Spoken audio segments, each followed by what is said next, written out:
Hi everyone, now that we have talked about the elements inside of a matrix, in this video we will be discussing the various mathematical operations associated with matrices. Matrices can follow the operations of addition, subtraction, and multiplication, just like any other constructed number system. One thing to note, however, is that I did not say division, and that is because this operation does not exist for matrices in the typical sense, but we will touch on that later. The first two operations that we will talk about are addition and subtraction, and since they are similar in nature, that is why we can group them together. Matrices can only be added or subtracted from one another if they are of the same order.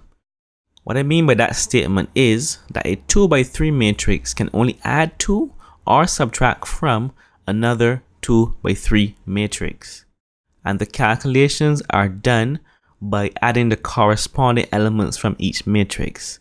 So in the example we have below, element A and W are both the first elements of the respective matrices and therefore they are added together.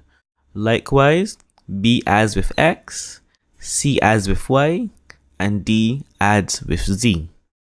The subtraction of the two matrices would work in a similar way as with the case of this example below. For this matrix, we have the matrix 7, 8, negative 10, and 4, and it is being subtracted by the matrix 2, 1, 3, 4. What we will get will be 7 subtract 2, 8 subtracted by 1, negative 10 subtracted by 3, and 4 subtracted by 4, which should give you the resulting matrix 5, 7, negative 13, 0. Now I don't personally believe that addition and subtraction of matrices is anything difficult. However, I realize that students may have a difficulty with understanding addition and subtraction of negative numbers. Therefore, I would recommend that you revise that at this point so that you would not have any difficulties going forward. Now, if you enjoyed that video, feel free to like and share it with your friends. You can always visit us at knowledgescroll.com where you can look at our full list of services that we offer to secondary and high school students.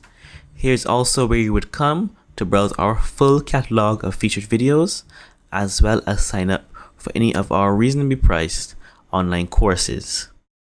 My name is Kevin and I thank you for watching and I hope we meet again.